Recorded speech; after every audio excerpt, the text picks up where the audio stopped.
হে বোন, তুমি রাস্তায় বসে ধর্নায় বসো, যে একজন পুরুষের যে অধিকার রয়েছে আমাকে সে অধিকার দিতে হবে, কিন্তু আল্লাহ যে আমাদের চেয়ে তোমাদের সম্মান বেশি দিয়েছে। রাস্তায় যে কলাগুলা বিক্রি করা হয়, যদি কলার খোসা যদি ছিলা থাকে, সেই ছিলাযুক্ত কলা কিন্তু আমরা কেউ আনি না, তাতে পোকা মাকড় সবকিছুই বসে, তা কিনে আমরা ঘরে আনি? ঘরে আনি না। আমরা সবসময় খোসাযুক্ত কলাটাকে কিনে এনে ঘরে আনি। আপনি যখন বাজার থেকে সোনা কিনবেন, সোনাটা অনেক মূল্যবান জিনিস, সেই জন্য যখন কিনে আনবেন একটা গোলাপি প্যাকেটের উপরে জড়ানো থাকে, তার উপরে আবার একটা ছোট্ট প্লাস্টিকের ঢপ থাকে। যখন আপনি বাড়ি আনবেন, শোকেশের ভিতরে ছোট একটা কভার থেকে সেই কভারের ভিতরে ঢুকে তালা মেরে দেন, তারপরে পুরো শোকেশটাকে তালা মেরে দেন। কোথাও যদি যান, ঘরটাকে তালা মেরে দেন। কিসের জন্য? ওখানে দামি জিনিস রয়েছে, ঢেকে ঢুকে রাখতে হবে যেন কারো নজরে না পড়ে।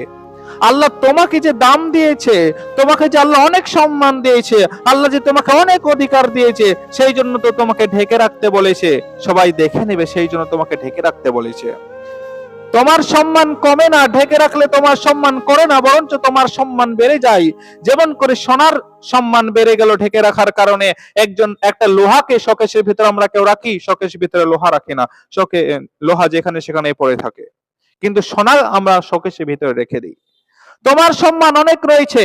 তোমার মতো মায়ের পেট থেকে হাজার হাজার নবী জন্ম নিয়েছে, তোমার মতো মায়ের পেট থেকে অনেক ওলি আউলা জন্ম নিয়েছে, তোমার মতো মায়ের পেট থেকে অনেক ইমাম জন্ম নিয়েছে, তোমার মতো মায়ের পেট থেকে অনেক আল্লাহর বান্দা জন্ম নিয়েছে।